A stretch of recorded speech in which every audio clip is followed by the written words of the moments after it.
Mereka berdua ini dibuat kaget lantaran di kamar Nanda ini kembali muncul bercak darah yang sangat. Karena di foto itu terlihat sama sekali bukan dia. Aneh ini sangat menggemparkan di PT Nanda.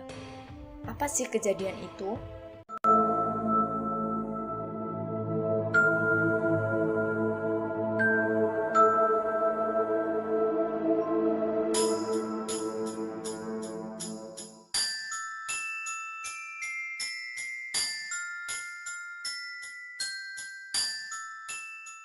Salah satu teman Kak Milen ini meninggal dunia setelah menginjak ular yang cukup besar di daerah kosan Nanda. Jadi ceritanya teman Kak Milen ini setelah menabrak ular itu dia pulang dengan keadaan sehat, tapi beberapa hari kemudian teman Kak Milen ini jatuh sakit dan akhirnya meninggal. Ketika memasuki semester 3, Salsa ini memutuskan untuk pindah ke kosan yang lain. Dan Nanda ini pun mencoba bilang ke pemilik kos untuk pindah ke kamar Salsa aja, karena di kamar Salsa ini termasuk kamar yang luas dan kamar ini menerima cukup cahaya matahari yang cukup di pagi hari. Awal-awal Nanda ini pindah ke kamar kos yang ada di lantai 1, tepatnya bekas kamar Salsa ini. Semuanya berjalan normal dan gak ada kejadian apapun, tapi setelah seminggu atau 2 mingguan, lagi-lagi Nanda ini menemukan bercak darah yang sama seperti di kamar yang sebelumnya. Nanda ini pun agak shock dan tanpa berpikir apa-apa Nanda ini pun langsung membersihkan kamarnya. Sampai Nanda ini pun merasa benar-benar jenuh, tapi Nanda ini berusaha membetah-betahkan diri tetap tinggal di kosan itu. Ketika akhir semester 3, kejadian-kejadian aneh itu lebih sering terjadi ketika menjelang maghrib. Nanda ini sering mencium bau seperti orang yang sedang bakar sampah. Dan ketika itu Nanda ini sedang delivery makanan. Ketika bapaknya ini sampai di depan kos, Nanda ini pun mencoba bertanya ke bapaknya, "Bapak, tadi lihat nggak di sekitar sini ada yang lagi bakar sampah?" Tapi bapak ini menjawab kalau dia sama sekali tidak melihat ada orang yang sedang membakar sampah. Karena penasaran, Nanda ini pun akhirnya keluar kos dan dia coba berkeliling ke daerah kosnya, dan di situ sama sekali nggak ada orang yang sedang bakar sampah. Terus apa dong yang dicium sama Nanda? Setelah kejadian itu, ada hal aneh lagi yang terjadi di kos itu. Setiap habis Isya, pemilik kos itu selalu mematikan seluruh lampu kos. Bahkan rumah si pemilik kos ini lampunya juga dimatiin. Dan penghuni kos pun gak ada yang tahu itu kenapa. Nah, karena Nanda ini udah terbiasa dengan semua kejadian-kejadian aneh itu, Nanda pun ya udahlah udah terbiasa juga. Pada bulan Desember akhir, setelah UAS dan memasuki liburan semester, Nanda ini berniat untuk pulang ke rumah. Tapi malam sebelum hari Nanda ini pulang, sekitar pukul 10 atau 11 malam, Nanda ini mendengar suara dari lantai 3, di mana lantai 3 ini adalah tempat untuk menjemur pakaian, dan suara ini terdengar seperti orang yang sedang memaku. Karena Nanda ini pun penasaran, akhirnya dia pun coba chat Lia. Nanda ini tanya, "Lia denger nggak sih suara itu?" Lia pun juga mendengar suara itu, dan Lia ini berpikir mungkin itu suara bapak kos. Tapi Nanda ini tetap penasaran karena tengah malam, maku apa sih? Nanda ini pun bukannya semakin tenang, tapi dia ini malah semakin panik. Akhirnya Nanda ini coba menanyakan ke salah satu temannya. Kebetulan Nanda ini juga punya teman yang juga indigo, tapi jawaban dari teman Nanda ini semakin membuat Nanda benar-benar ketakutan. Karena temannya Nanda ini menjawab, "Itu ada yang ngikutin kamu, mau ngejailin, wujudnya cewek." Keesokan harinya Nanda ini pun pulang dan menceritakan semua kejadian aneh yang dialaminya kepada orang tuanya.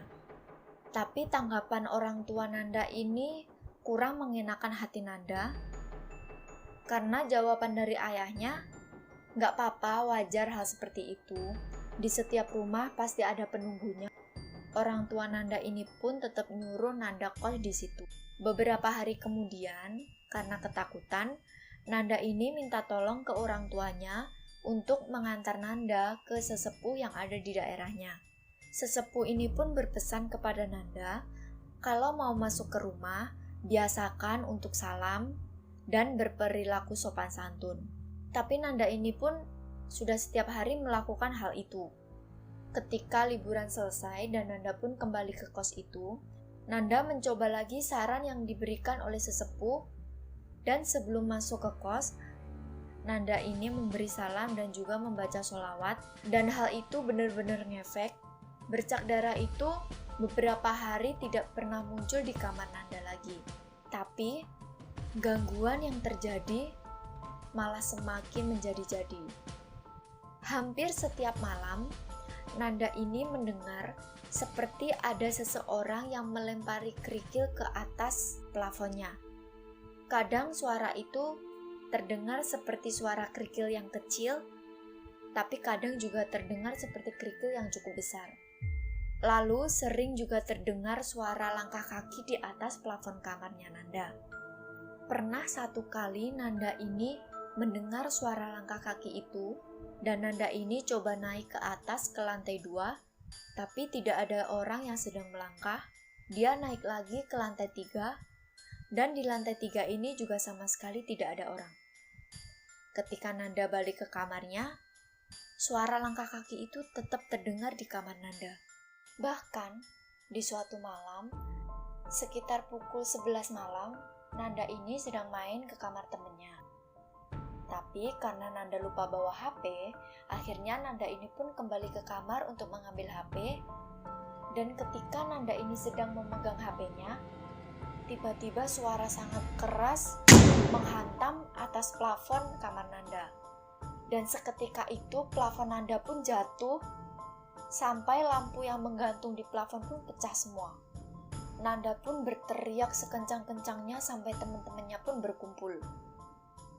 Dan lagi-lagi Nanda ini pun harus tidur di kamar temannya.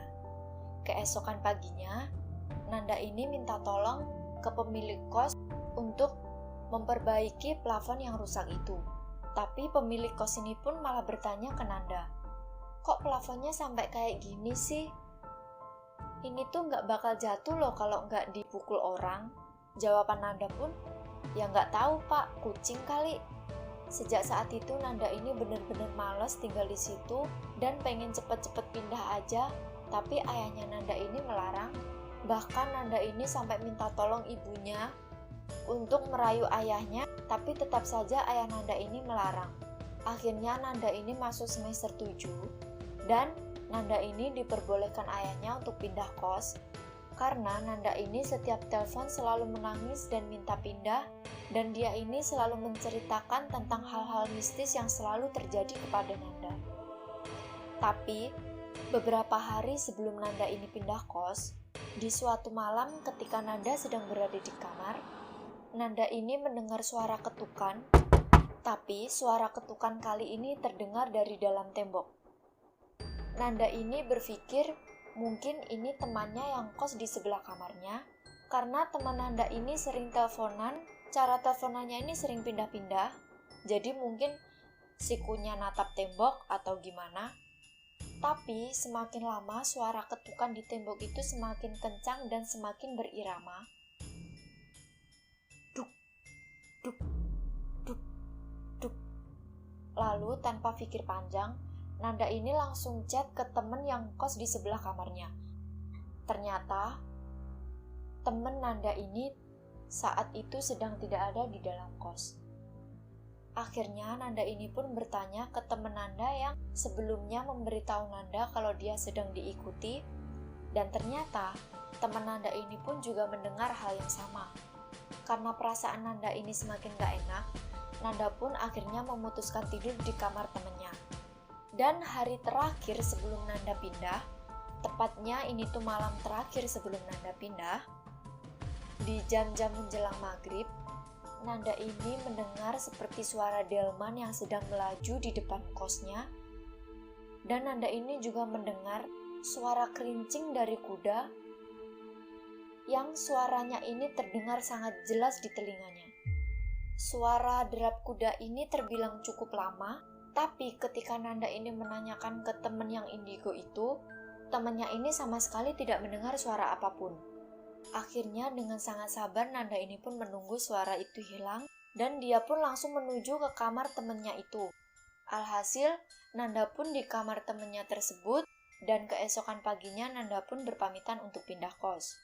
Nanda pun akhirnya pindah ke tempat yang baru, tapi kejadian yang pernah terjadi di kos sebelumnya ini sama persis terjadi di kos yang sekarang. Ketika dini hari, Nanda ini lagi-lagi mendengar suara ketukan di dalam tembok dan suara ini itu terdengar benar-benar pas di atas kepalanya Nanda. Karena Nanda ini benar-benar ngantuk, Nanda pun berusaha tidak menghiraukan suara tersebut. Gangguan-gangguan yang terjadi di kos ini memang tidak sesering yang terjadi di kos yang sebelumnya. Namun, ketika Nanda ini habis pulang jalan bersama pacarnya, dan ketika Nanda ini sambil bercermin, sambil membersihkan make up-nya, dia melihat adik tingkatnya yang melintas di belakangnya sedang menuju ke dapur. Tak lama kemudian, adik tingkat Nanda ini pun kembali ke kamarnya, tapi yang bikin aneh, wajah adik tingkat Nanda ini terlihat sangat pucat, dan ekspresi wajahnya itu seperti menyeringai. Karena Nanda ini penasaran, akhirnya Nanda pun mencoba mengecek ke kamarnya. Dan ya, kamarnya itu pun masih kosong. Setelah itu Nanda pun ke dapur dan melihat adik tingkatnya ini masih di dapur. Nanda pun tanya ke adik tingkatnya, "Kamu tadi habis dari kamar balik ke dapur lagi?" Tapi adik tingkatnya ini menjawab, "Enggak kok mbak, dari tadi aku masih di sini." Keesokan harinya, Nanda ini pun pulang ke rumah dan dia minta tolong ke orang tuanya lagi untuk diantar ke sesepuh di daerahnya. Dan sesepuh ini pun mengatakan hal yang sangat mengejutkan bagi Nanda, karena ternyata penunggu yang ada di kos sebelumnya mengikuti Nanda ke kos yang sekarang. Jadi teman-teman, selesai sudah cerita di video kali ini. Dan pesan yang kita dapat dari cerita ini adalah, buat kita semua, sebelum kita pindahkan tempat baru, sebaiknya kita memberikan salam, berperilaku sopan santun, atau berdoa sebelum kita memasuki tempat itu, karena kita kan nggak tahu siapa aja yang ada di tempat itu, makhluk apa aja yang ada di tempat itu. Kalian disarankan untuk melakukan hal itu untuk mengantisipasi akan adanya hal-hal yang tidak diinginkan. Jadi cerita ini aku ambil dari salah satu tweet yang ada di Twitter. Aku mengucapkan terima kasih karena dari cerita ini terdapat pembelajaran yang dapat kita ambil. Dan terima kasih untuk kalian semua yang telah nonton video ini sampai akhir. Dan ingat, kalian semua yang di sana, kalian gak sendiri.